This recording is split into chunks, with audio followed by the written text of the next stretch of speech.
Hello, everybody, and welcome into the Pigskin Project YouTube channel. I am Matt Hartman, and today, me, Ben, and Ryan, for the first time on these recap shows, we talk about everything from Sunday NFL Week 3, and we talk about the stuff that they want to talk about, including the Eagles making a crazy comeback, or Caleb Williams throwing for 4 touchdown passes, and the stuff that we didn't really want to talk about, or I didn't really want to talk about, as you can see on my left-hand side there. But again, another fun week of NFL football, so hard to complain about it, but let's get you into the video. All right, as you heard in the intro, we are joined. Ryan is here this week. Oh, this is so exciting. But let's start with. We have to start with the most electric ending of the day. And of course, it's Ben's Eagles. Once again, they just find a way. They were down 26-7 with 14 minutes and 6 seconds to go in the third, and they outscored the Rams 26-0 to end the game. The Rams' possessions in the second half: 4-play punt, turnover on downs at midfield, and then back-to-back blocked field goals to end the game in the final 10 minutes of the game. If either one goes in, they win the game. They win. But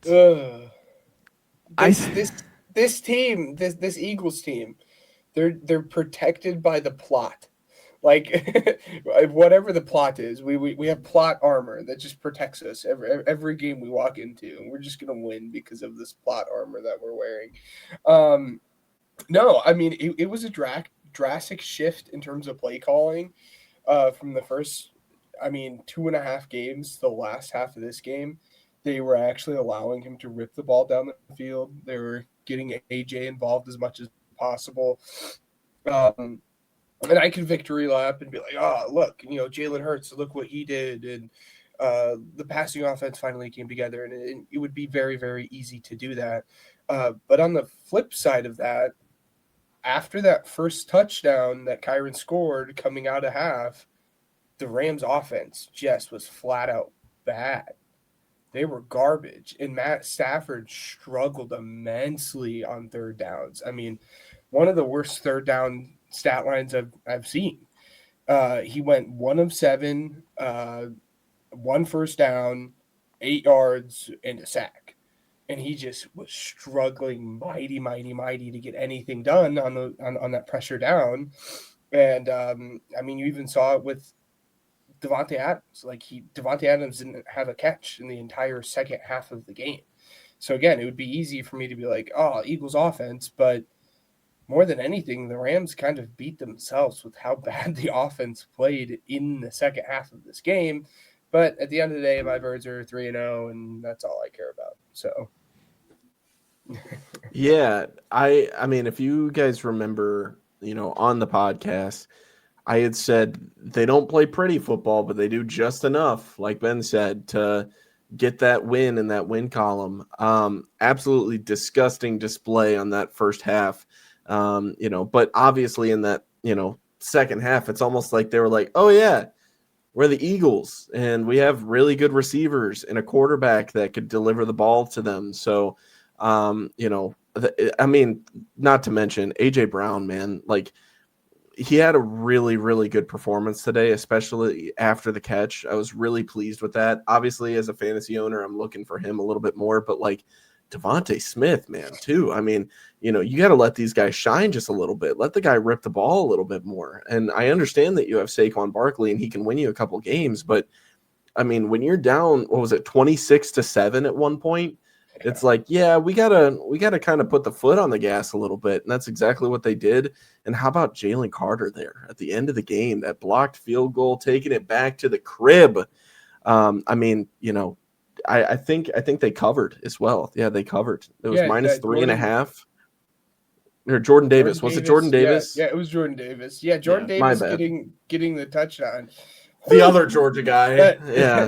Hey, for him being 6'6", 330 or 340 pounds, dude was moving. Man can move, big boy. That was my takeaway. Yeah, fun game. Yes. Yeah, I mean, looking at this from big picture, this was the first time the Eagles had trailed in the second half of any game And I get it, we're 3 games in. They trailed by 19. But is this what it's going to take for them to push the ball down the field? Because, listen, I am well known to be pretty critical of Hurts's like play style. Doesn't throw over the middle of the field, doesn't work on time. It's not my brand of quarterback.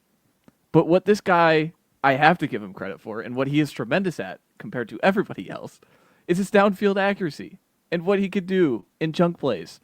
Like the throw to Goddard, the seam ball right after he hits A.J. Brown over the shoulder on the right sideline. Like, that's what he's great at. And is it going to take being down 3 possessions in the second half to a playoff team for them to do that? Is kind of like where I'm looking now, because it doesn't get easier for Philadelphia going in the next few weeks. And so just asking that question, because they won last week, we compared it to, they won in a very 2024 Chiefs way, beating the Chiefs in that way. The reason the Chiefs are built that way is because they don't have the Eagles personnel. So I don't want to see the Eagles win the Chiefs way. And I don't want to see them try and lean on Saquon Barkley after he had the season last year. If anything, you should be taking off his plate because he just touched the ball so many times last season.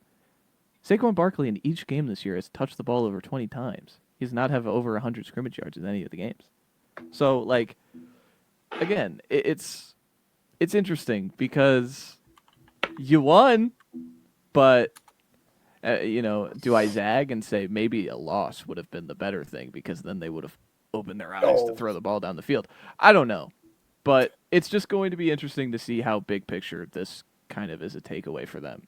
Because the side-to-side stuff with all the curls and the comebacks, man, I get that's what Hurts does well. But, like, A.J. Brown is required to have one downfield shot. And the Rams played a lot of cover one, a lot of single high stuff to kind of stop Barkley. And that was, like, my first indication because they did a lot in the second quarter. And that's where it's like, come on, what are we doing? Just run A.J. Brown down the field and see what happens against Kobe Turner. And they finally did. And it worked out. And the Eagles get a win, and also, like Ryan talking about the block punt or the block field goal. I mean, just like twice. You do it twice? Okay, dude.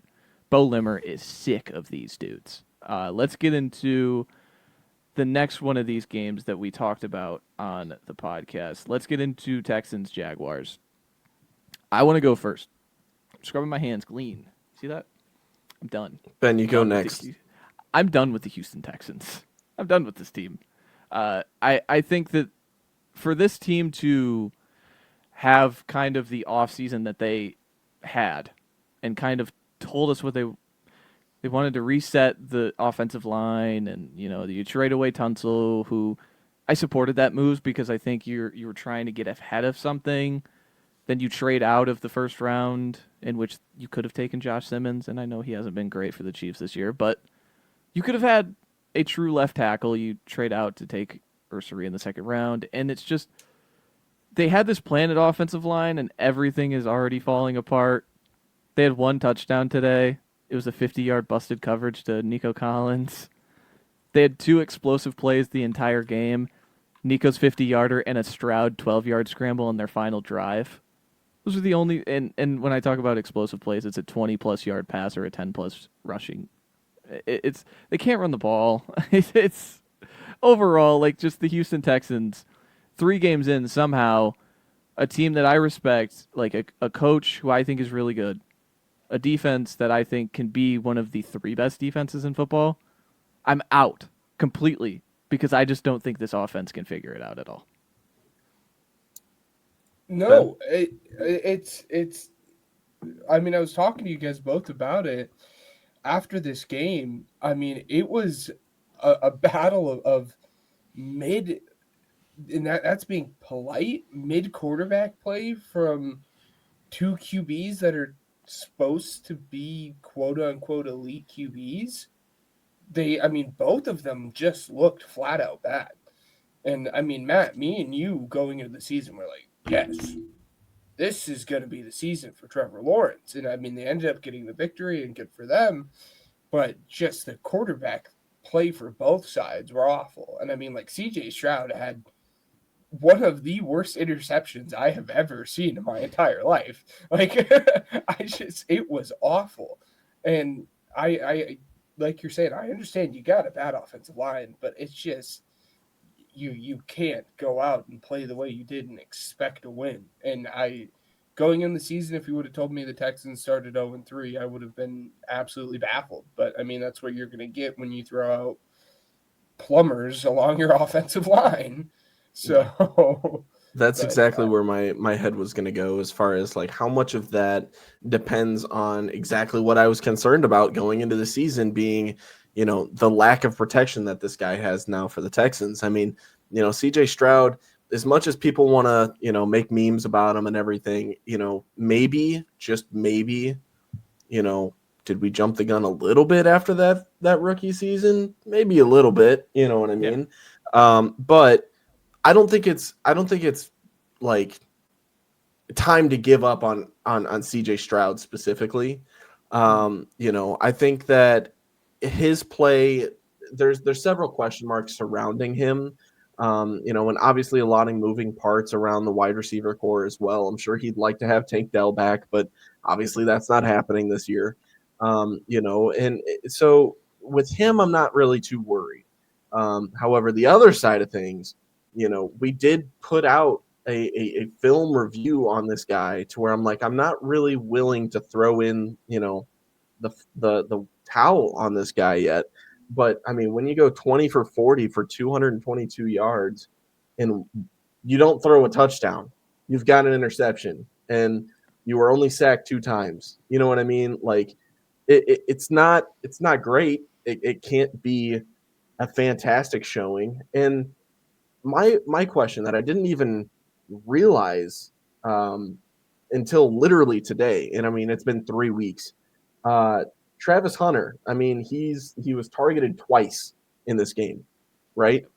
I'm not really faulting Travis Hunter for that. I'm more so faulting the new head coach that's supposed to be another one of those great offensive minds that, I think all three of us were like, he's going to be just fine in Jacksonville, especially with the added weapon. Obviously Brian Thomas with 6 targets, but only 2 catches. What's going on there? Like, I didn't pay too much attention to this game. You know what I mean? So I'm strictly box score watching. But, with that, it raises a couple questions for me just to say, can we get Travis Hunter more involved? Because this guy was a superstar for Colorado and he made Shadir Sanders look really good. Like, you know what I mean? So with that can do nothing but benefit a guy like Trevor Lawrence. And the fact that he's only getting 2 targets, I'm looking forward to looking at the film and finding out, is that more so on Trevor Lawrence and is he just not seeing him, or are we just underutilizing the guy that we drafted number 2 overall? Like like that's a massive amount of capital to be using on a guy that you're only targeting twice a game. You know what I mean? And using as a backup corner, like that's just, to me, I'm like, yikes, this is bad. But regardless, to anybody that had to sit down and force themselves to watch this game, good God, man, I'm sorry for you. Yeah, his only catch today was on a bubble screen, and so like that's I think they're just trying to figure out what they want to do with him, because you don't trade a future first along with the 5th overall pick to go get just a receiver. So I think they're trying to balance this, like, we have a good corner, we have a good receiver at the same time, and it's still week 3. So that's kind of how I feel about Hunter. My bigger issue is Thomas. I think Thomas is just yeah. he's jittery, he's in his own head, and he got a big play to end the game here. It was like a 40-yard catch and run to get them into the range to where ETN was, olayed into the end zone. Houston kind of let him score. He had one down the left sideline that he just completely missed. That was a big problem. I've won it at what cost? The Jaguars are winning games in which, like, Trevor Lawrence is mid, but like Trevor Lawrence is mid, and the passing offense is like actually capped because of him. And so that's the point I'm at with him, is like, it's no longer do I believe he is a win because of quarterback until further notice. That I feel like I've always wanted to believe could be, but at least you have clarity, Jacksonville. I think that's a big deal. Is that like, hey, we have the 13th best quarterback, but then you realize like, oh, we're paying him as like the 5th best quarterback. That's a problem. But I digress. Ryan, should we swing into where your heart is at first, or should we stay on a noon game?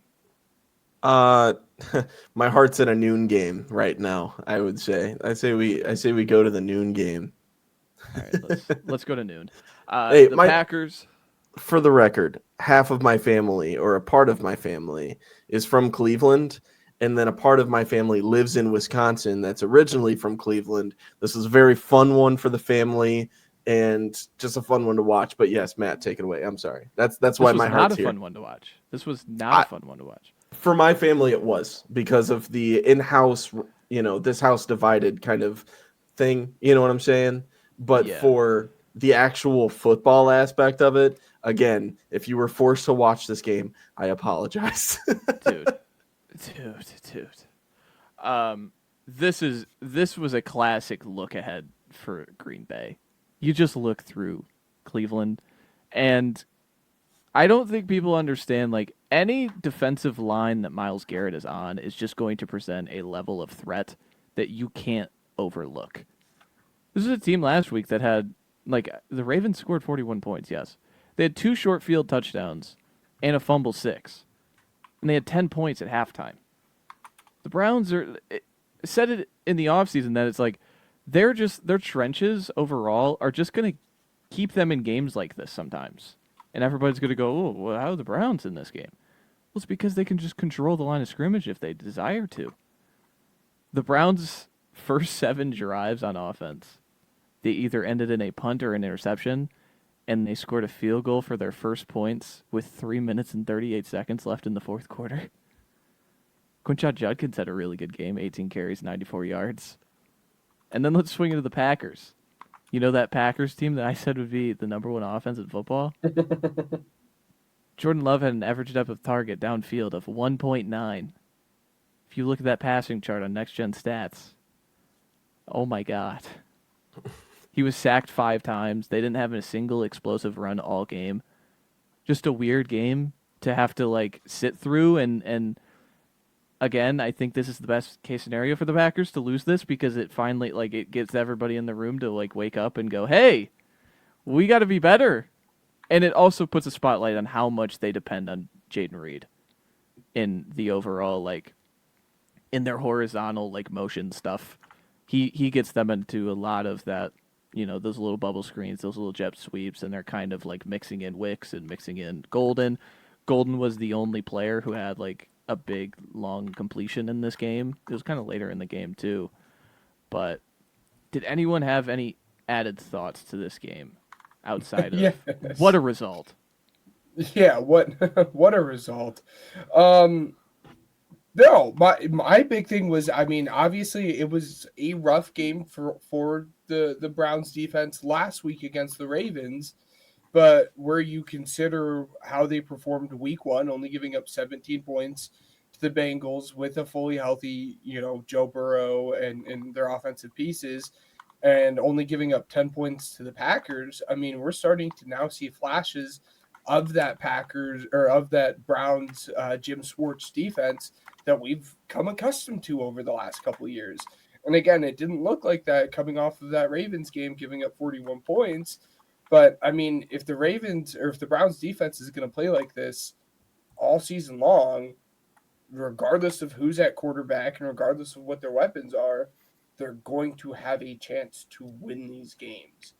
And hey, best defense in football. I mean, again, I understand you had a rough week too, but if they can again play like this, you're going to be in position to win regardless of anyone on that offensive side of the ball. So yeah, ugly game both sides. Obviously, Joe Flacco, man. Like, if you have Joe Flacco as your starting quarterback, I think this is as a team, this it's like let's think about some things. But yeah, I mean, 21 for 36 for him with 142 yards and an interception for the game. Yikes. Not great. Another one, just kind of a stinker for quarterback play. But things started to get really interesting in the fourth quarter. And to be honest with you, like after this game and then the Eagles game, right? I mean, you guys know, oh, parlay hit, that's cool. But like, Browns beat the Packers. Of all teams, the Browns beat the Packers. My bet hit. My Bears won. The Chiefs, I mean, I would say almost lost to the Giants. You know what I mean? Like they didn't like they won. Don't get me wrong, but it's like, could I have asked for a more perfect day? Like, like Jordan Love looked horrible. You know what I mean? Like the Packers just in general just underwhelmed. The Bears looked great. We're about to get into that. Like, I mean, not really too much to focus on here that you guys didn't already touch on, but I mean, for the Browns and Kevin Stefanski, like this is one that the locker room's going to take and be like, okay, going into these next few games, which is, I mean, it's going to look tough. I mean, they're going to get humbled real quick when they fight here, go up against the Lions next weekend. And then you've got the Vikings, bright and early, you know what I mean? Like it's going to be a wake up call over the next 2 weeks. But regardless, this win, I would argue, I mean, except for last week, the Browns they're a tough team regardless. I don't know why, but they find ways to stay in games that they shouldn't be in, like the Bengals, where obviously who else knows that Joe Burrow likes to take forever to get involved into a season, but it's like, they lost by 1 point. You know what I mean? Like that's decent. They're able to get to the quarterback, like you said. How many sacks did they have? Five today? That's a pretty decent amount. Like just one game. That's pretty good. I think, they're going to surprise some people later on this season. I mean, after that Lions and Vikings game, Steelers, Dolphins, Patriots, Jets, these are all 4 games that I could see a team this competitive at least staying competitive in these games and squeaking it out, even if it is ugly. And last but not least, I mean, Quinshon Judkins, it's a lot of fun to have him around now that that whole contract stuff and the legal stuff is all figured out. I'm excited to see what he does in the future just for this team. But regardless, I had fun watching this game, at least the last quarter of it. I was in the multi-view, and majority of my focus was on the Eagles game because it was high scoring and the Eagles were coming back. And I put a little money on it to add a little bit of an incentive to it, and it all worked out in the end. So this is fun. Yeah, the last thing to hit on is I don't know if this is going to be a Jaden Reed like specific problem with him out, but like these teams it continues to last year with the Vikings. Like teams can beat them up with man coverage, and again, it was no different because the DNA of Jim Schwartz is man coverage. So to see a game like this where it feels like you're nervous to push the ball down the field, and when you do, it was against zone, it was against cover 2, I believe. It's just something to keep an eye on that maybe this isn't figured out just yet on the offensive end. Let me ask just one question here, right? In our preseason predictions for the Browns, I had them at 3 wins, Matt had them at 3 wins, Ben had them at 2 wins. Given their schedule and how teams are playing, you know what I mean? Dolphins, Patriots, Jets, Raiders, Titans, you know what I mean? And then Steelers, you still have to play the Bengals again. Like, is this a team that you think could win over that win total? Because I believe that over-under was around there. You know what I mean? Are we thinking maybe the Browns are trending up even just a little bit? Or are you guys still like, they got lucky this time and maybe they'll squeak out an extra win, but other than that, I mean, I still don't have a whole lot of confidence in this team. I mean, as we had mentioned, because of Joe Flacco. But again, I mean, they have the defense to stay in the games. I think you play in a very, very tough division, and it makes it very hard to look forward and be confident in it. So I'm not super confident in their own right, but again, they have the defense for it, so it'll be interesting to see how they, are down the season. Yeah. Yeah, it looks like FanDuel has changed their odds, and they're juiced minus 145 to win over 5.5 games. So Do I think they're going to be 6-11? No chance in hell. You know why? Because they scored 0 points in 56 minutes. Like, Yeah. it's not a recipe that I'm like, hey, they're going to win multiple ones now. And I get it. It's Green Bay. And Green Bay's really, really good. So, well, then that means they would beat Pittsburgh, right? Not really. It kind of is just, it's just one of those moments, I Any think. given Sunday. Yeah. Yeah, I think it's just the linear nature of the NFL and how, talent is just so close together. It's why, like, when you go from watching Saturdays to watching Sundays, it's a much better product, said the former Packers quarterback on Twitter. So, like, yeah, it's, again, do I think they're going to win 6 games and hit that new over under? No, I don't. Let's do it. Let's stay on the train. Let's go to Chicago. Cowboys 14, Bears 31. Ryan, this is why you're here. This is why the people want you here. Yeah. How was that?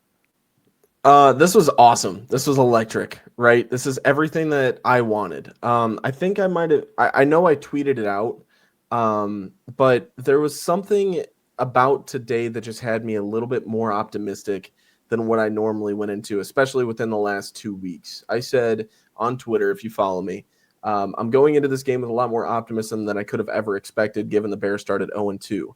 If there's a world where Caleb looks good and the offense puts up a lot of points, that's good enough for me. A win would be the icing on the cake. Now, here's the thing. I went into this being like, just put up points, right?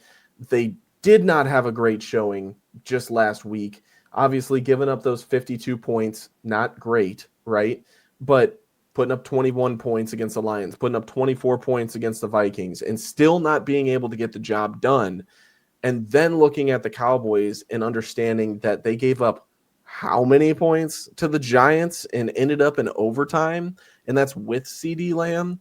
I want to score points. This is Ben Johnson. This is who we brought in as head coach, and I want him to grab some toys out of his bag of tricks and do something with them, and that's exactly what he did today. Unfortunately, Colson Loveland, exited the game a little early, I think, just because of an injury. I think he'll be fine then. But Luther Burden making an early appearance during that 65-yard touchdown pass, that was awesome. Rome still looking like Rome. He's currently leading the league in receiving touchdowns as of this moment.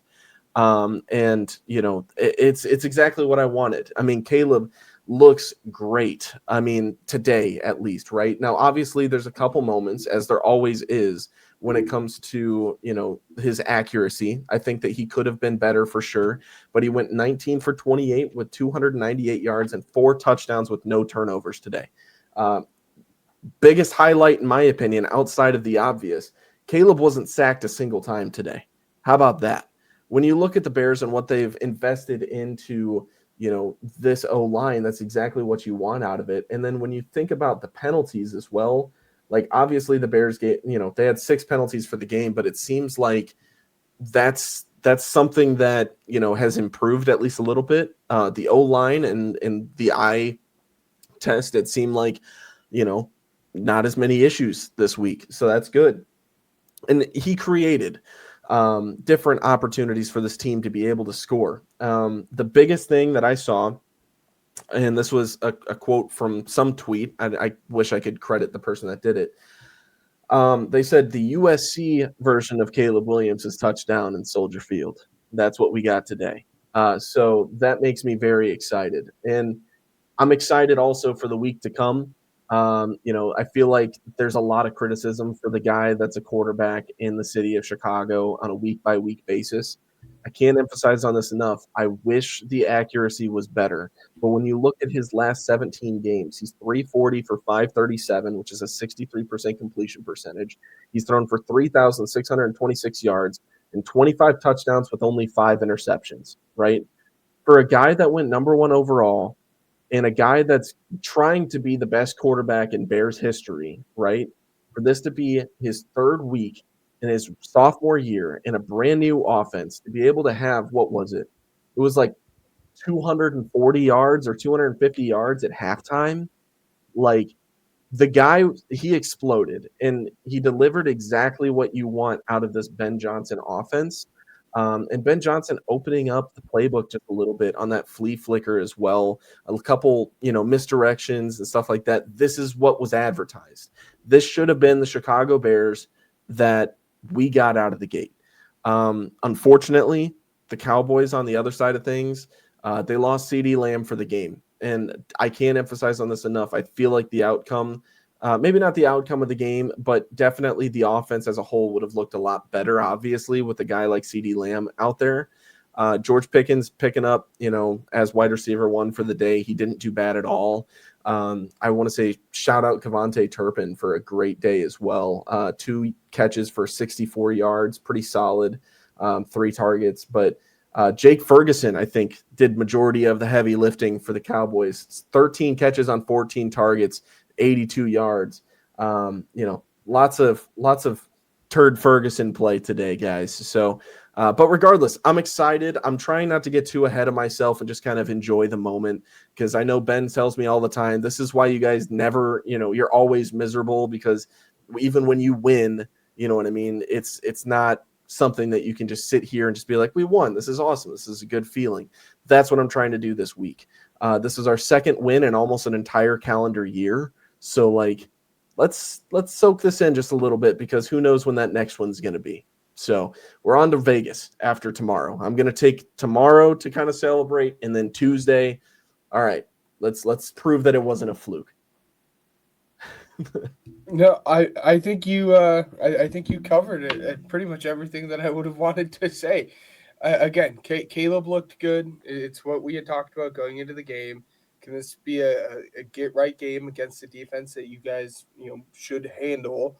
And you guys did exactly that. And props to Ben Johnson for calling a good game and really letting Caleb rip the ball down the field. But other than that, I mean, again, I think you covered it. Yeah, I mean the stuff, like the mix of everything, the way he was able to see things from the pocket, the way that they designed rolled him out. The flea flicker is just for show, but it was, again, to see him throw the ball 62 air yards. That is a true stat. He threw the ball 62 air yards on one throw, and it was perfect on a dime to Luther Burden. To have that kind of game is kind of one of those, like, just, you can puff your chest out for that one. And that's what I said before the season is you just want to be able to puff your chest out. If you're Chicago, 94th percentile EPA from Caleb Williams, 8.9 average depth of target, so he's throwing the ball down the field. And you said it, the best sack of all. 0 sacks, man, against a pass rush that, again, I mean, they lean on 4 and they play 7 zone behind it, like, because, that's what Eberflus is going to die doing. But I mean, you got to take the wins when you get them, and this was a major win. As for Dallas, let's talk about Dallas for a minute. They may be the 24 Bengals, man, just comparing teams to past iterations. They can't play defense, and the offense gives you a floor to stay in games, but then you lose CeeDee Lamb.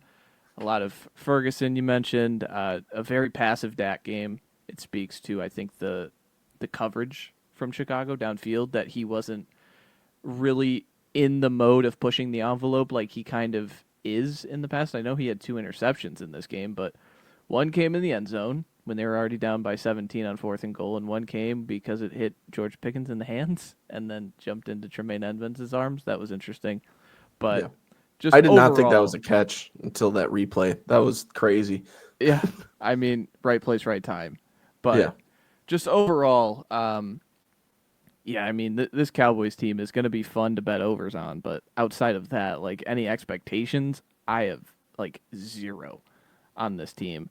And then the last thing for the Bears, oh, man, figure out that run defense, guys. You paid a lot of money to those interior guys, and it doesn't look great. Javonte Williams ran all over this team. Outside of the fumble, like, their EPA in terms of, like, rushing success rate and things like that is pretty low because of the fumble, because the fumble takes points off the board.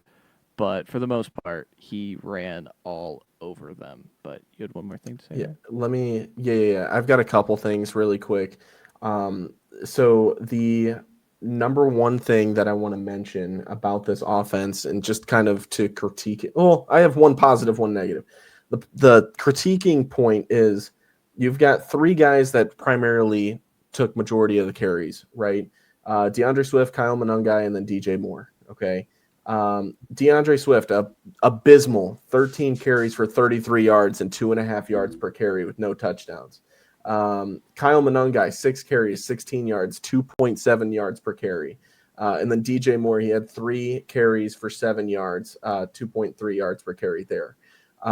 This has to get better. I don't know how much more blatantly obvious this has to be, but it's clear that the guys that you have in that running back room, it's just not working. There were several times in which I saw the line move to a certain way, and DeAndre Swift just bumps it outside. You have to be able to trust your blockers. You're leading the league in run block, win rate before this week. You have to be able to trust these guys and find a hole and hit it. And then the nice part that I want to mention about this offense is the fact that it wasn't necessarily one star of the show. You have 4 receivers that scored touchdowns today. Luther Burden with one of them, Rome Odunze with one of them, DJ Moore with one of them, Cole Kmet with one of them. I'm sure Colson Loveland would have had a touchdown today if he could have stayed in for a little bit more time. But the fact that you were able to spread the ball around as well is definitely a, what's the word? Encouraging point on this offense. And then, just a slight spoiler / preview for next week, that rushing offense has to be better, not only because it's just horrible in efficiency, but because you're facing the number 4 ranked defense for rushing in Las Vegas just next week. So we'll see how that goes. All right. So we have hit all the major 4 games. We're going to take a little break, and once we come back, we're going to hit the rest of the noon games. Time out. Make sure you like, subscribe, comment, do all those things. It really, really helps us out. It helps push out the algorithm to so many different new fans of the channel, but I'll let you get back to the video. And we are back. Let's start with another game from the noon slate that ended pretty dramatically, if I might add. The Buccaneers down the Justin Fieldless Jets 29-27. This was a game that, I'll be honest, was not on my multi-view at all until there was a blocked field goal in which Will McDonald jumped over the line like he did the car at the Senior Bowl. That was the first thing I thought of, is when he jumped over a frickin' car at the Senior Bowl. And he jumped over the line, he blocked it, he ran for 7, and then there was a video of Aaron Glenn dancing, and then Baker led the easiest drive of all time to get into field goal range. Like, not like 50-yard, like he was like 35-yard kick, and it was just right down the middle. It wasn't even hard for the Bucs to get down the field. I don't know if you guys, did either of you watch this game until the end like I did? It was kind of like a red zone kind of thing for me. You know how, like, in the broadcast, they kind of say, hey, look at this catch from Emeka Egbuka. Like, this is pretty cool. Yeah, Emeka Egbuka's big red zone guy right now. Yeah. He exploded today, 6 catches on 8 targets for 85 yards. Pretty solid day for him. I'm surprised he didn't find the end zone. I had him on my anytime touchdown parlay this morning. But that was the story of the Bucs, in my opinion, getting him and Sterling Shepard, who had 4 catches on 5 targets, 80 yards. Both of those guys involved. Mike Evans was really like a non-factor on this one, despite the fact he did score a touchdown, the only receiving touchdown of the day, 4 catches on 8 targets. I feel like that's kind of unheard of for Mike Evans, but only 33 yards. Hurt. That makes it. I'm just saying specifically the catching half of his targets is what's unheard of to me. But still scoring the only receiving touchdown of the day. Given the fact that, yes, he did get hurt, the Bucs somehow stayed alive in this one after that blocked field goal.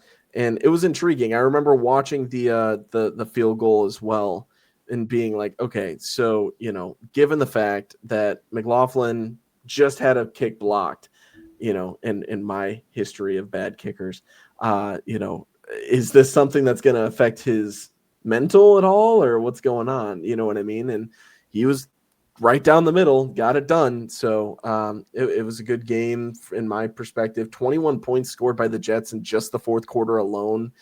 So Tampa Bay was in control for majority of it. This was personal to Baker Mayfield in the presser afterwards.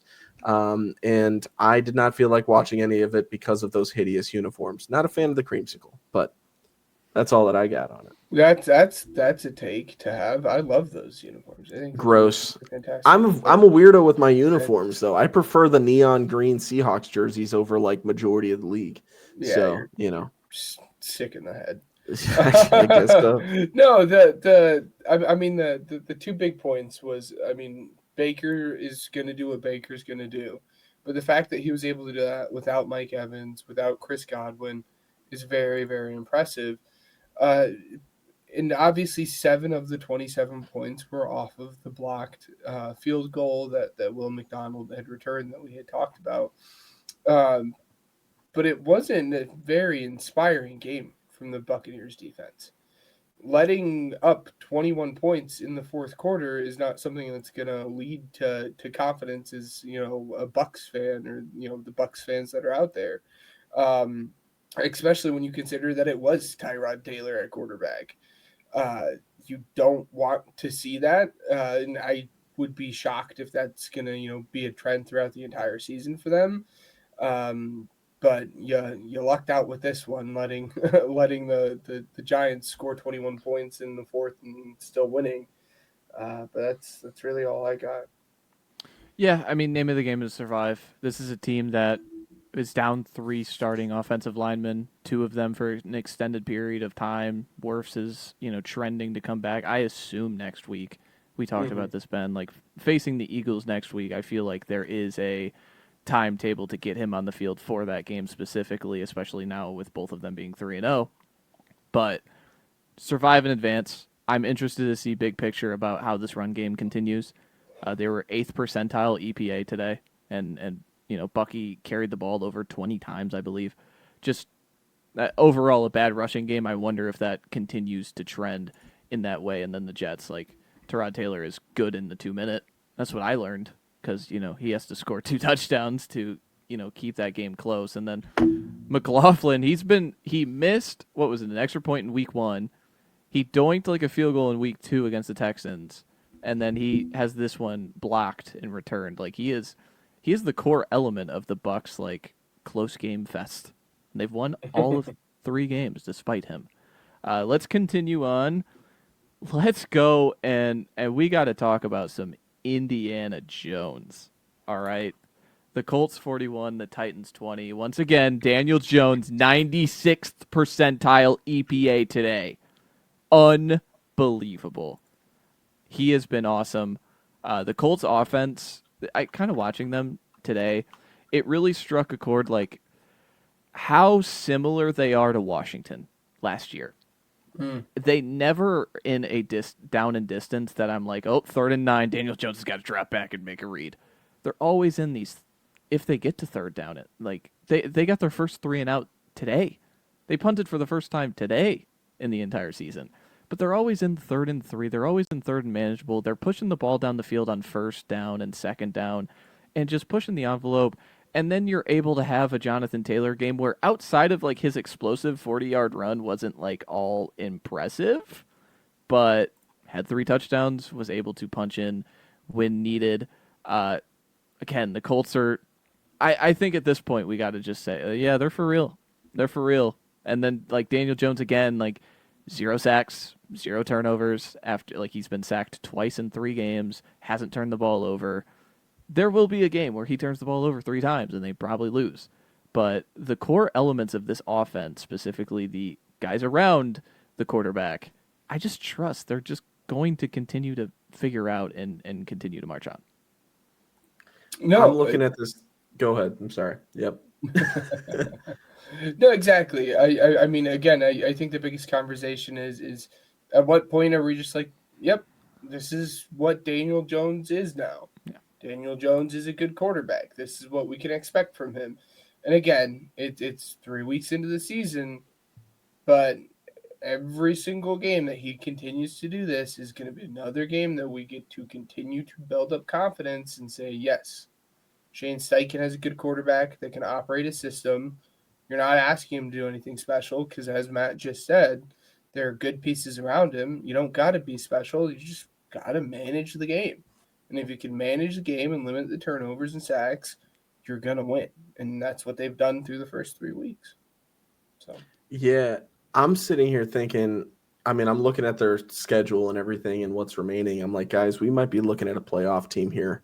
And not to mention, you're talking about a playoff team with a quarterback that's only on a 1-year deal. It's going to get really interesting in the offseason to see, I would anticipate them to extend him, but given the fact that there's a GM on the hot seat, you know what I mean? If things fall off the rails, it's going to get real ugly in Indy. But right now, nobody's thinking about that because you've got a quarterback that's wheeling and dealing. And then you've got Jonathan Taylor that's running for 6 yards per carry and 3 touchdowns in a game like this in a divisional matchup. Oh, man. Yeah, this team's fun to watch. I mean, Michael Pittman as well, 6 catches. Guess how many targets? 6 of them. 73 yards, 1 touchdown. I mean, he's the guy over there, and you've got Tyler Warren, a young, good tight end as well. This offense is starting to kind of take shape as well. And we were talking about this offensive line. I mean, when was the last time, Matt, that this offensive line was bad? I'll let you answer this one. This is your question. Yeah, no, I think it's valid to bring up is like they lost Will Fries to Minnesota for 5 years, $87 million, and they lost Ryan Kelly to Minnesota for like a 1 year, and he's been one of the most static centers in the league, and they just are able to just plop guys in, and it's like every year they've had a good offensive line since Andrew Luck retired. Like it's been consistent. It's fascinating to see because I feel like we give Philly all the love, and valid because they've made the playoffs and actually won the Super Bowl in that time span where the Colts have kind of gotten close, but not. But the Colts continue to overachieve with these like mediocre quarterbacks at best. And this one feels different. You know what I'm saying? Like this feels different than the Minshew seasons. This feels different than the Jacoby Brissett season. Even the Matt Ryan, like I think Matt Ryan won 4 games. I'm thinking of who's the other? Carson Wentz. No. They won with Carson Wentz. They won with Philip Rivers. Like again, this just continues to be their trend, but this one feels actually different because I think there's upside in Jones that everybody wants to believe is still unrealized, and he continues to perform like that. I want to mention the Titans here for a minute. This is the first time that I'm like, oh, they might have a head coaching problem. Today, Brian Callahan had his kicker take a 64-yard field goal in the second quarter with 5 minutes left. It completely, he missed it. So, flipping field position, the Colts offense, the dynamic Colts offense, was able to start in Titans territory. So that was another, bungle. And then, with 2 timeouts at the end of the quarter, with 30 seconds left in the quarter, took a delay of game and pushed a 57-yard field goal back to 62 yards. Proceeded to still kick the field goal, missed the field goal. It got blocked, actually. And it led to 3 points the other way for the Colts. Those little things. And, they interview him on the sideline. It's like, well, it's just got to be better. The process has got to be better. And it's like, no, you have to be better. I understand he's not going to go to the interview and be like, I suck at this. I'm really bad at this. But this is the first time that I'm like, oh, man, they really botched this. They really botched this hire. And you just think about the guy they had in charge before. And I get it, he lost today too, but just how tight-lipped and how buttoned up Mike Vrabel was in the past. It's an interesting setup. But anything to hit on this game before we continue to move on? Good. I think that was a perfect segue into the next game. Yeah, let's go into Steelers, Patriots. The Patriots, the Patriots gave this one away. They had 4 fumbles today. They fumbled, and let's name some of those fumbles. They fumbled on the opening drive that led to a Steelers touchdown. They had a fumble in the end zone in which would have tied the game by Ramondre Stevenson, and then fumble on the next drive after by Antonio Gibson. Notice how none of these are your top 40, 40 pick rookie. Drake May got sack fumbled in a tie game that led to a Steelers touchdown to Calvin Austin. At the end of the first half, a 17 play, 92-yard drive ended in a red zone interception. They lost by 7 points, guy. And just like how close they were. Just a big time, like just a palm smack in the face. Just like how do we let this one go? And you're going to be thinking about it in October, in November. They had a first percentile rush EPA because of all the fumbles. I'll hit on the Steelers before I swing it to you guys. There's nothing to say about the Steelers offense that I don't think anyone. It's the Aaron Rodgers offense. Everything is quick game. Everything is like pretty buttoned up and just get the ball out because I don't want to get hit. Fine, whatever. There was nothing that changes my mind on the Steelers, if that makes any sense. Hey, they're 2-1 now, and it gets them on a better track to be 9-8, and good for them. The Bengals are losing their starting quarterback for the most of the season, so they'll probably pass them and get to 9 wins. But overall, this was just a game I thought the Patriots gave away more than anything. Also, Drake May was really, really good. Yeah, I was just about to say that. Drake May, 28 for 37, 268, 2 touchdowns and an interception. Yeah, I mean, he's been playing pretty well. The kid's been doing pretty good. Good for the Patriots. I mean, these were, I think, our top 2 quarterbacks, I believe, out of this draft. And I know that we were wrong on Jaden Daniels, but like our top 2 is looking pretty solid this season, we'll say. So I'll kind of victory lap that at least. But Aaron Rodgers, my only takeaway is that Aaron Rodgers is leading the season, I guess, for touchdown passes, but he's tied with a quarterback. Do you know who that quarterback is? Just so happens to play in Chicago. That's all I wanted to say about this one. This one was a snooze fest. This one, the only reason why nope, just kidding. It was a red zone game. Never mind. I thought I had it in the multi-view, but nope, I was wrong. Ben, anything? No, this was my version of the Bucs-Jets game. I just did not watch this game, like, at all. Like, I don't think I saw a single play from this game, if I'm being 100% honest. So Valid. There was that one toe tap DK Metcalf touchdown that was kind of cool, but yeah, it was. That's about it. Pretty cool. So we have just the blowouts left, so let's kind of jog through this one. The Raiders 24, Commanders 41. This is a great backup quarterback game for Marcus Mariota. You get a punt return touchdown. You get a 60-yard rushing touchdown. Deebo Samuel, the opening kickoff, went for over 70 yards, and which ended in a touchdown. They kind of cruised to an easy win against a defense that they should handle, even with him in, and like they still score 40 points. Like this is a good get out of Dodge game. Hopefully, Jaden's ready for next week kind of game. And then the Raiders offense, they're explosive as hell. Trey Tucker's able to have a game. Again, his stats are kind of swayed. He gets a 60-yard touchdown down by 24. So rush in to go get him on, the fantasy waiver wire, but for the most part, they're explosive but not efficient at all. They're 12th percentile success rate. So pretty bad down-to-down basis, but that's kind of what Geno gives you. Geno gives you boom or bust, and the Genty thing is still we're still in training wheels mode with Genty every down back kind of thing. I think this was his best yards per carry game, just a box score look. The offensive line still has a ways to go for them to be a plus offensive, rushing team. But you guys have anything from this one? Yeah, let me just pop this up on the screen really quick because this was a lot better. He was getting clowned just last week for his passing chart, and I just want to say Geno Smith, 19 for 29, 289, and 3 touchdowns.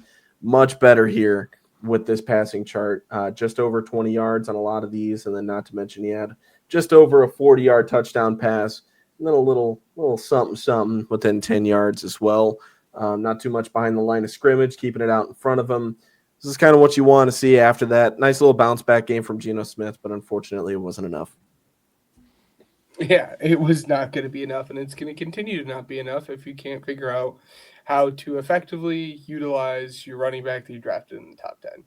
And that's going to be the big thing for me. We just have not seen it at all from Ashton GT, and I don't think that's any fault of his own. And I just think it's going to be a long season if you can't get him going. And that's about it. Valid. Let's get into the Vikings 48, Bengals 10. Hey guys, Jake Browning Isaiah ain't no Joe Rodgers. Burrow. Yeah. Yeah. That was the first thing I took away is like there was a tweet going around last week where it was like for an elite quarterback, Browning like kind of carries the offense just like Burrow does. And then like you have a game like this and it's like, "Hey, Joe Burrow's really good, man." We don't have to hate on everybody all the time. And then Ben mentioned it, Isaiah Rodgers in one half of football. I don't know if they said it on the broadcast. I turned off this game at halftime. I don't know what happened in the second half outside of Jordan Mason scoring for my fantasy team. 2 forced fumbles for Isaiah Rodgers, 1 fumble recovery, 1 interception, and 2 defensive touchdowns, all in one half. Don't know how many single players have ever done that before, let alone teams. He did it today against the Cincinnati Bengals, the 2-0 Cincinnati Bengals. Wentz was fine. That was it. That's all you have to be on this team. That's all you have to be. I mean, 14 for 20, 173, and 2 touchdowns with no interceptions. That's how you win with this team. This Vikings team has a very good defense. If you have them in fantasy, you know. And just like Matt was saying, they scored you a lot of points today. So, I mean, you know, he did just enough for this team. Not to mention, man, Jordan Mason, 16 carries, 116 yards, 2 touchdowns. I mean, holy cow, 7.3 yards per carry. I mean, pretty solid showing from him. And I mean, Justin Jefferson, I was expecting to get into the end zone today, but unfortunately not. However, still a main factor in the receiving game, 5 catches, 75 yards, 36 yards is his longest catch or reception, I guess, on 7 targets. So not bad for that guy. And he's earning himself another start, him being Carson Wentz. Obviously, Justin Jefferson starting the next game. But Carson Wentz starting that next game for the Vikings. They'll be taking on the Steelers next week. So I'm excited to kind of preview that one on the podcast this week. Yes. It's going to be fun. I mean, Matt, you touched on kind of the biggest overall question that I had from this game. We had went into it being like, yeah, Browning is one of the better backup quarterbacks in the entire NFL. And then you look at how this game panned out, and you have to ask yourself, how much of this is Jake Browning just maybe not being as good as what we expected him to be, versus how much of it is just this is a very good Vikings defense. I think in actuality, it's probably somewhere in between, a little bit of Browning not being as good as we thought and the Vikings defense being great. But it's going to be an interesting season because I saw a lot of Bengals fans saying that it's all right. Browning will be able to hold down the ship. And 1 week in, it was rough. And he did not play particularly well last week. I mean, played well enough to get the win, but he looked awful last week as well. So it'll be interesting to just see how he progresses over the next 3 months until Joe Burrow can come back. Yeah, if you heard Cincinnati fans say that, it's copium. Their next 4 defenses they have to face at Denver, home Detroit, at Green Bay, Thursday Night Football, home Pittsburgh. So we'll see. Chase Brown, 10 carries, 3 yards. Not ideal. And then we get into the last blowout of the early slate, because there is one in the late slate we'll talk about. The Falcons. Goose egg, 0 points against the Panthers. The curse of Younghoe Koo reigns large. Falcons missed 2 kicks in the first quarter. They didn't score any points. Interesting. Just saying. The Falcons had an awesome run game. Like, Bijan was really, really good. They were in the top half percentile. Penix just gave it away, and you got to remember, this is only his 6th career start. Like, guy's really, really old, but this is only a 6th career start, so he's still figuring it out. The Panthers didn't have a single explosive run, but had a 64 percentile EPA and an 89th percentile success rate. So it just tells you, like, they had 0 10-plus yard runs, but they were that damn efficient. Pretty impressive to do that. And then I had a challenge. Say something nice about Bryce Young. He only got sacked one time, and he didn't turn the ball over. So step in the right direction. Continues to, roll into, greener grass, I guess. But this, again, the Falcons' pass rush is not figured out, by the way. We had a game against Justin School on the Vikings offensive line, and everybody was like, well, they're back. They got Vic Beasley again. No, they still suck. So, yeah, keep that in mind. But this one, didn't watch any of this outside of, like, the first few quarters, and there was once I sent a chat to the group chat about, like, Michael Penix's accuracy. That's when I turned off the game. I was watching for a little bit. I was interested to just see how he looks in mode like this, and God, he is just so damn inaccurate from the pocket. I don't understand how. Oh wait, I do, because his feet are bricks. But does anybody have anything to add on this game?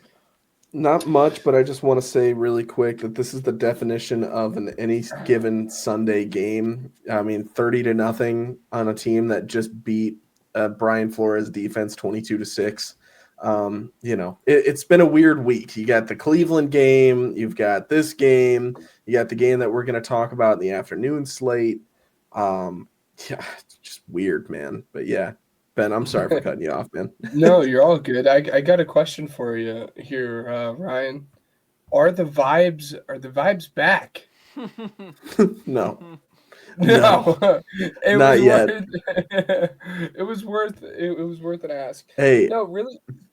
They play the Patriots and the Dolphins for the next 2 weeks. The vibes could be back, but Bryce Young's got to do better. I don't know. Yes. No. The interesting vibes on the horizon.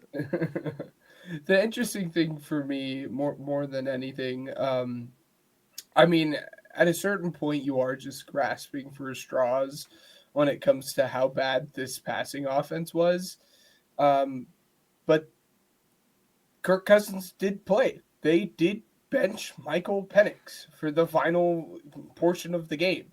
They just said, that's it. We've had enough. You suck. You're sitting down. You're not playing anymore. You suck. You suck. Which I don't think is a huge thing, but it's definitely not a nothing that they sat him and put Kirk Cousins in. So it'll be interesting to see how the rest of the season goes if Michael Penix continues to look this bad. If they just said, no, you're just Desmond Ridder. So it'll be interesting. Okay. Wild. I'm not saying that's what will happen. I'm just saying it'll be interesting to keep an eye out for it. No, you heard it here first, folks. No, I'm just kidding. No. Yeah. Well, you did hear it first because Ryan did say Penix would get benched this season. So yeah.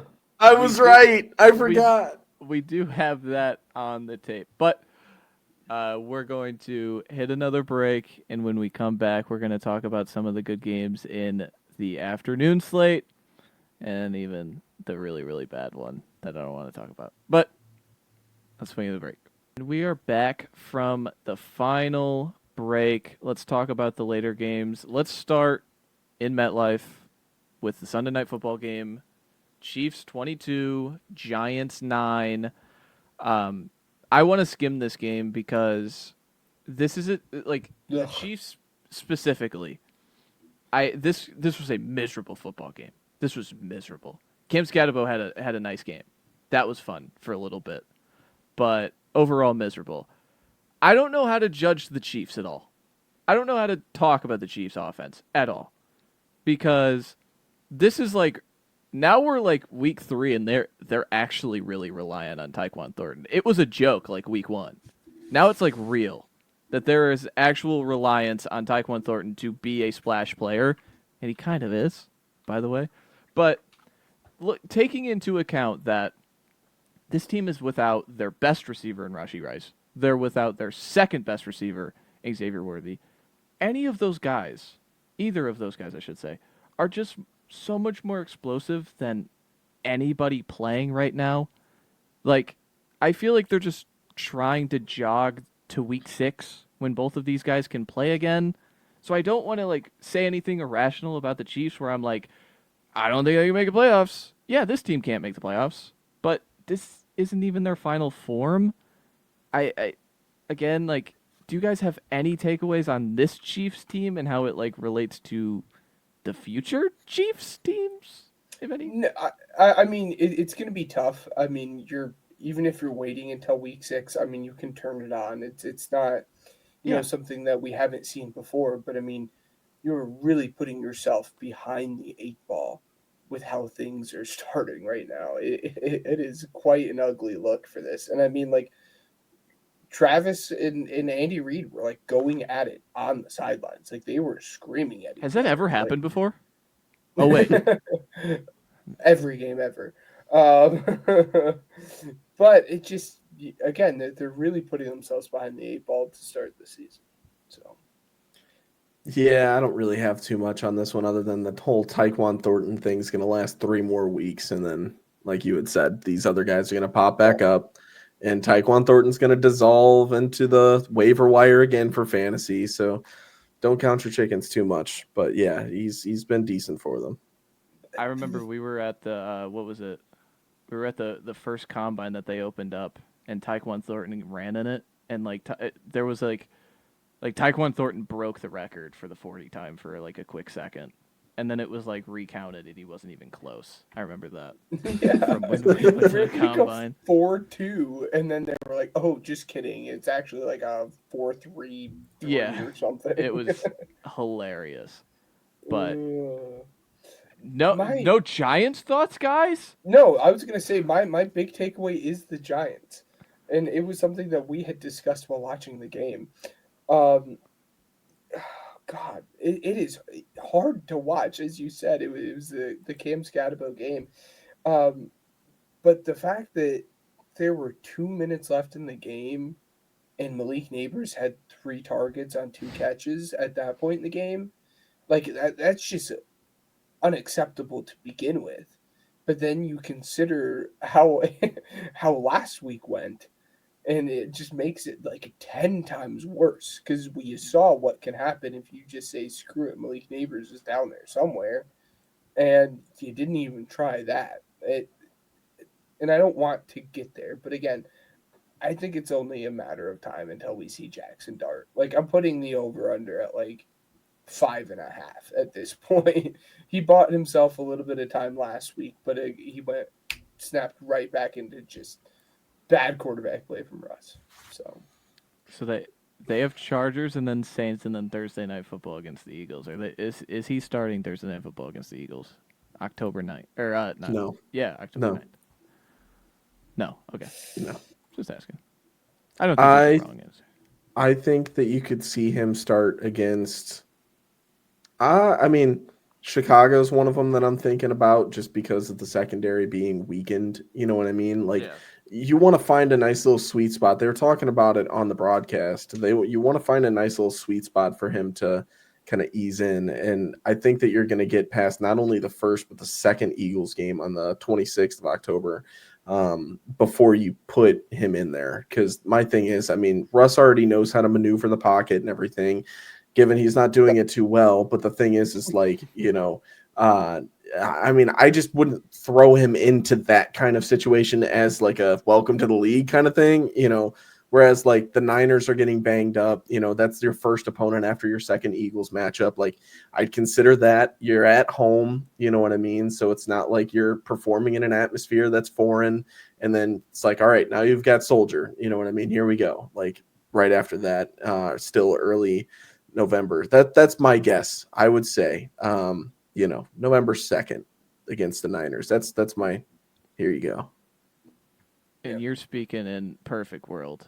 I'm speaking in Brian Dable might not have a job in November. Like that's kind of the Yeah, I say maybe even try him out against the Saints here in a couple weeks. You know what I mean? Like I always think back to Tua. Like Tua started his first game against Aaron Donald.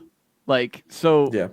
I think we always like fixate on the perfect world, like circle the matchup. He's going to be ready. When he's ready, you start him, you play him.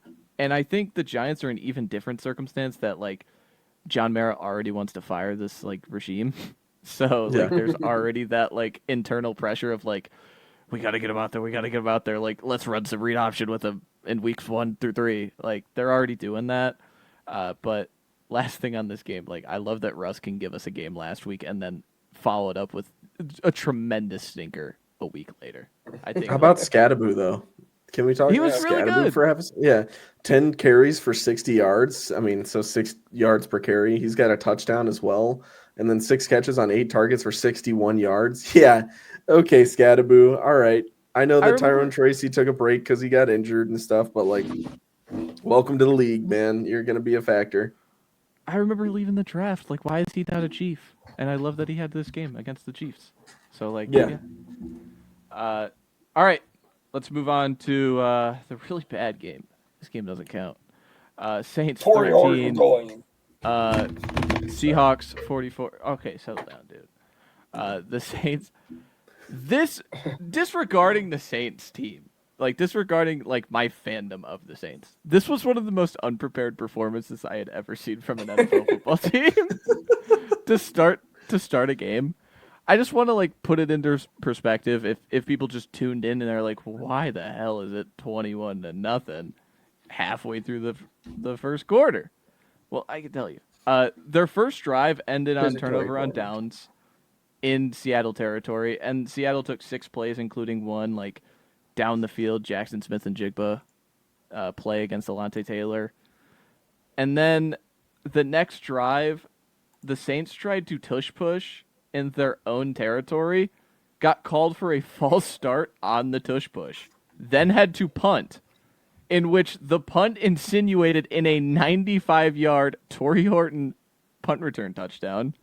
The punter, Kai Kroger, got blasted. He got killed, if you saw it.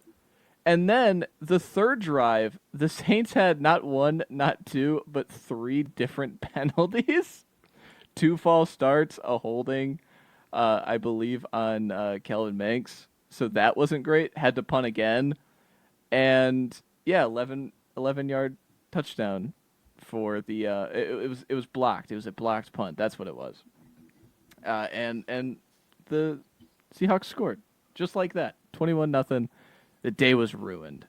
But overall, have nothing to take away from the Saints are the worst team at football, man. This is like, you got to find a way to smile if you're a Saints fan, and the way you can smile is reading my articles on the Saints. You see that, guys? Yeah. That's how a professional does it. Plug it. But yeah, it'll be in the description. But overall, like they stopped the run pretty well. I thought Rattler did fine. Like, the box score isn't great. The EPA stats aren't great. But again, he's a limited player anyway. There was a lot of throws that I'm like, why are you doing that? Why are you making that? But the only thing I want to highlight for Seattle is Sam Darnold had a 100th percentile EPA per play today. So, swing it to you guys. I'm good. Yeah, that's fair. Thank you. I just one more time, Matt. How about Torrey Horton? Dude, he cooked Kool-Aid McKinstry. I threw my hands up when he scored that second touchdown after the punt return. Yeah.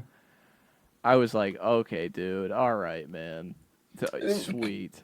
Kool-Aid also got hurdled. We can't not forget about that. That was it. Oh my god. It was like not being a Saints fan made this very, very fun to watch, just because it was just nonstop that entire first half of the game. The Seahawks just brought it to the Saints, and there was just no answer. This would be such a fun season to laugh at if there was any good college quarterbacks, but there's 0 of them. There's none. They're all bad. They don't exist. You don't want Arch terrible. After all? You don't want Arch? He's not coming out. No, Arch needs to Thank God he's not coming out. My God. Arch needs to stay. All right. Yes. Well, and again, the other thing too, you guys, can the Saints get a better kicker? Please, for the love of God. Bring me Koo. Bring me Koo. He's made kicks. He's made kicks, like big time kicks in the Superdome against the Saints. Bring him home. Bring him home. Yep. But that's it for that one. If you had fun sitting through that one. Should we go NFC West or AFC NFC West? Yes. All right. Let's go to the NFC West. The Cardinals 15, the Niners 16. What a rock fight of a game. Mac Jones, once again, he just wins. He's a winner. What can I say? The first touchdown came in the fourth quarter. Sorry, McCaffrey betters. Kyle Juszczyk. He snaked you. The Niners tried to give this game away twice. They had an interception in field goal range in the fourth quarter in a tie game, and the Cardinals did nothing with it. And then in the final 4 minutes, they got called for a holding in the end zone, which is a safety. And so they were down 15-13. And then they got a stop somehow. And then they went down and scored a game-winning field goal by a guy not Jake Moody. So happy for the Niners because they have not Jake Moody kicking anymore, and that guy makes kicks. So shout out the Niners. They're 3-0. The only thing I want to add is like the injuries really hit this one hard. Connor looks to be out for the season, if I'm not mistaken, for the Cardinals. And Nick Bosa and Michael Williams both went out, and I don't think finished the game. So going to be interesting to see how those kind of shake out for each of those teams because there are playoff expectations for both of those teams. But did you guys have fun with this rock fight as much as I did?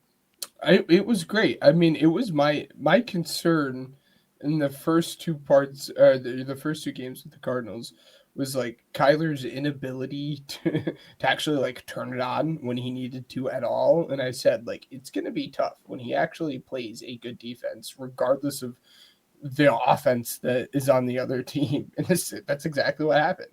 I mean, Mac Jones put up 16 points and still won the game because Kyler just cannot turn it on.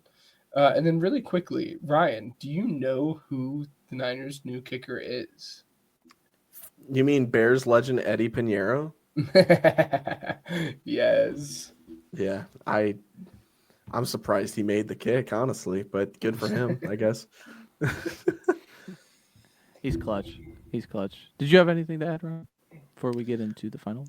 I'm so happy I didn't have to watch this one because my team was playing at the same time. That's it. It's just a meltdown. Hey, I don't know. Mine was too, and I focused on other games. All right, anything to look away from my team. Hey, Joey Bosa got hurt. That was not on this game, so I don't know why I brought that up. But Bills Joey Bosa on Thursday. Bills on Thursday. Yeah. Why did I bring that up? Let's move on, please. Let's move on to. This is what happens. The other Bosa brother plays for the Niners. I think that's where my head was. There you go. Yeah, I heard too, but yes. Bosa. All right, let's get into the final game of the weekend. Last but not least, absolutely. Broncos 20, Chargers 23. Yeah. Herbert's pretty awesome. Is he the MVP leader? I was just gonna say, yes. Yeah. I was thinking about that. Right? No, you're wrong. It's Indiana Jones. So I just wanted to see if you guys knew ball. You don't. But the throw to tie the game was pretty incredible. He's getting hit, rolling to his left, hits Keenan Allen on a tight window throw down the field over I think it was 25 plus air yards, and he hits that. The Broncos sent some really interesting stuff at him in pressure packages. Vance Joseph knows how to get to him. 5 sacks on the day for the Broncos defense, but it was not enough because they could not overcome their own offense. The Broncos offense today had 6 3-and-outs, 3 of them to start the game, 2 of them to close the game. They had 9 total first downs, and they were 2 of 13 on third down. They had 2 passes beyond 20 yards. One of them was a 50-yard explosive to a touchdown to Cortland Sutton, another one to Cortland Sutton. Their second leading receiver in this game was R.J. Harvey, a backup running back, 3 catches for 14 yards. You're asking, what did he lead in? Both categories. It's interesting to see how limited the Bo Nix Broncos offense is, because I think last year it was hey, they're limited, but he could get better. No, he was just the 18th best quarterback last year. And now he's the 24th best quarterback. And it's really really putting a hindrance on this team. And I understand they should be 2-1. They should be the Colts. Leverage. But holy hell, is this offense just like miserable right now? I don't know what it's going to. I don't know how it's going to get better. No, it's going to be a very, very rough season for Broncos fans, especially the ones that had playoff aspirations. On the flip side of that, though, I mean, you touched on the major thing about it. I mean, Herbo continues to just chug along and keep him putting together these really, really good games. And I mean, he did a great job spreading the ball around. Quentin Johnson continues to look good to open up the season. Never wrong, just early. But, QJ had 6 catches. Keenan had 7 catches. Amari Hampton had 6 catches. Gadsden had 5 catches. He just did a good job taking what the defense was there and just finding the right guy continuously over the course of the game. And eventually that will wear down. And that's why they got in position to win this game. And on a broader outlook of it all, I mean, they open up the season 3-0, and all 3 wins are coming up against division rivals in the Raiders, Chiefs, and Broncos. So, I mean, it is just we might look on this opening first 3 games for Chargers and say, yep, that is where they won the division. And then a side note to Najee Harris now out for I would expect the season. It looked like he popped his Achilles pretty gnarly on a ghost step. If you've seen it, it's just awful. But that was the other big thing that kind of came out of this game. So my one takeaway, guys, it's going to greatly depend on the film. I'm really excited to dive into it. Is Gramps back? Is he like back? Yeah, he Keenan seemed to Allen? take a quick vacation in Chicago. Like, who wants to do that? But yeah, I mean, that's just weird. You know what I mean? It's like, I don't know. Thanks for your service and teaching my awesome receiver Roma Dunze how to play football. But yeah, Keenan Allen, I mean, 7 catches, 11 targets, 65 yards, and a touchdown today. I would argue that it kind of sucks because I feel like it's taken away from Ladd's kind of target share. But in a way, I'm a Keenan Allen fan. That's cool. Also, Quentin Johnston, man. That one's fun. Just a fun story. Never wrong, just early. Never Yeah. wrong, just early. Exactly. Yeah. So that's all I got on this one. I don't know. You guys covered everything else. Yeah. Yeah, I mean, I'm interested to see how this offensive line holds up because Salyer had to come in. They already have Pigskin. It's the one thing with this team that it's holding me back of being a rational Justin Herbert guy.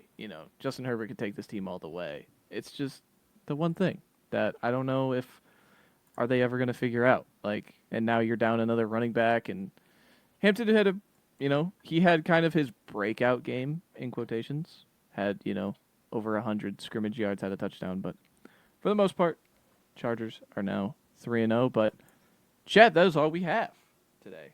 We had the first trio recap show. Hopefully, many more along the season.